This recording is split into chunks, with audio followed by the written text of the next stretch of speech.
Hey guys, I wanted to make a short video about the debate that Richard Vegan Gains had on Sunday with gamer YouTuber AtheneWins. I'll just refer to him as Athene throughout this video. If you watched it, you probably will agree this was a very different sort of debate than the ones that Vegan Gains has been having as of late with other YouTubers on the internet. This one was strange for a number of reasons. The first reason was because Athene himself is also vegan. So here we have two vegans duking it out.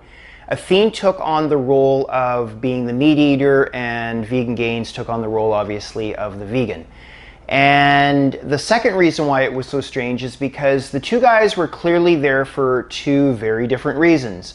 Richard was there for the reasons that he typically shows up for debates for. He wanted to debate the morality, the ethics of eating animals, and that was not why Athene was there. Athene was there, obviously, as it had an ulterior motive. If you saw the debate, you will also know he was there to essentially call out Vegan Gains and basically tell him that he is a hypocrite for some of the things that he says and does on his YouTube channel. Now, full disclosure, I am a huge fan of Vegan Gains. I have been from almost his very beginnings on YouTube. And although I don't always agree with everything that he says, I definitely support his efforts. I think his heart is in the right place. And just from testimonials, people have said that they've gone vegan because of Richard. Now, unlike some other people, I think that some of the things that Richard says aren't really that necessary for encouraging people to go vegan. I think the people that say that they go vegan because of Richard are doing it mainly because of all the other things that he's saying, all the fitness aspects of what he puts out on his YouTube channel. I think they go vegan in spite of some of the dramatic things he says about people who eat meat, like Furious Pete and others like that. So I think that some of the things that he says and does are really there for the drama of it all as opposed to the promotion of veganism. I don't really think it's necessary, but that's my personal opinion. Now, it took about an hour or so for Vegan Gains to sort of figure out what Athene was doing, and Athene is not a stupid person. He definitely is a deeper thinker. Some people refer to him as a pseudo-intellectual. Whatever you call him, he definitely has thought these ideas through and was definitely prepared to say what he had to say to Richard, and Richard was completely thrown off his game. I actually at times felt kind of bad for him because I think Richard was making great effort to keep his cool. He's been criticized for sort of taking tantrums through his debates, and I think that's one of the areas that he's trying to work on. And I think that he felt so confused by the sort of the perspective and the questioning coming from Athene that at some point he did lose his cool, and I think he got quite angry at where Athene was coming from. I think he felt like Athene was putting out some good ideas that he himself had never thought of before, and he was being judged. Now, there's a real irony to that because often it's Vegan Gains who is being the judger. He's the one who's judging other people for eating meat. And the tables got turned on him, and I think he felt really uncomfortable about it. Now, I don't think that we have to say that Athene is the winner or the loser. I don't think we have to say that Vegan Gains is the winner or loser here. I think both guys came to the debate with different intentions. You might say that Athene won his side of the debate and Vegan Gains won his side of the debate because they weren't talking in parallel. They were talking completely diametrically opposed to each other. I think it's worth, as vegans, taking pause and thinking about some of the things that Athene had to say.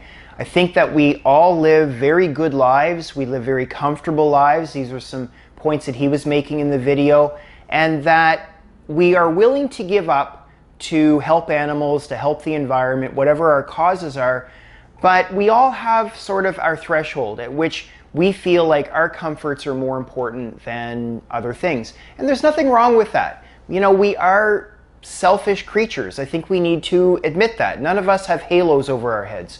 And I think that's really what Athene was getting at. Until we wear halos over our heads, and that's not going to happen anytime soon, we really don't have the right to be condemning other people or saying that we're better than other people morally without coming across like a hypocrite, which is really what Athene was there to do. Now, in reading through the comments, it wasn't clear to me that people were picking up on that. I felt like people who really love Vegan Gains felt like he won, and people that were there to watch Athene, he does have a lot of followers. He's got a huge channel of, I think, over 700,000 subscribers. They thought that he did a really good job. I didn't hear a lot of sort of in the middle, unbiased, fair commentary. It was all very sort of biased. And my style is to share with you guys, I hope that that's what you can appreciate from the videos that I produce, is something that I think is based in truth. I fully support Vegan Gains and his efforts as vegan and promoting veganism. But I also agree with what Athene is saying. I think as vegans, we shouldn't be judging other people. So with that, let me just wrap up this video by saying a few things.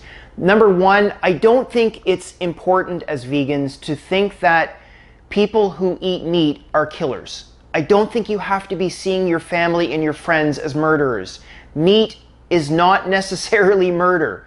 I know that was a famous song or a famous record during the 1980s by, I think, Morrissey or the Smiths, but meat isn't necessarily murder. This is a nuanced issue in the first world, and we have to be careful when we frame it in certain ways that we turn people off completely. Secondly, I don't think it's incumbent upon vegans to come to see the animal agricultural industry as a holocaust against animals.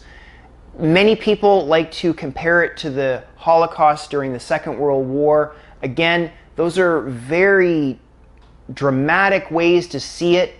Are there comparabilities? Of course there are comparabilities. But when you say it is something, this is a Holocaust, that goes against the good judgment of a lot of people. And again, it turns people away. And the last thing I'm going to say is this.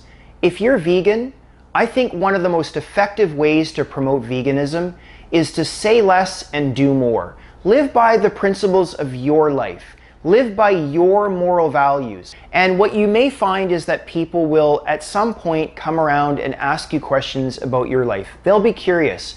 Maybe they want to make some changes. And they look to you as someone who won't judge them, but will give them the information that they need when they're interested in it. You don't have to be a self-appointed moral vanguard to be a vegan. Some people want to do that. Some people want to form an identity around being vegan. You don't have to make it an identity for yourself. A lot of people do that and they get caught up in it, and it becomes so personal and so emotional, they can't have a conversation with someone without getting anxious or upset. So I want to close by thanking Richard for all the efforts that he makes in promoting veganism and doing the hard work by doing these debates.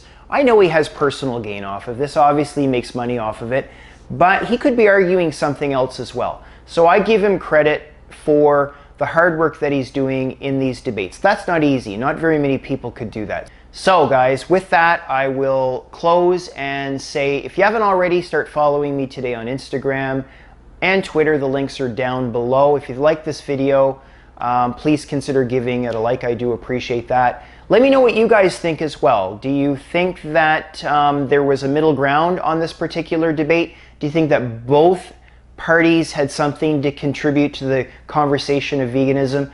Please share your ideas down below. And I look forward to seeing you right back here in a few days' time for another super fresh video.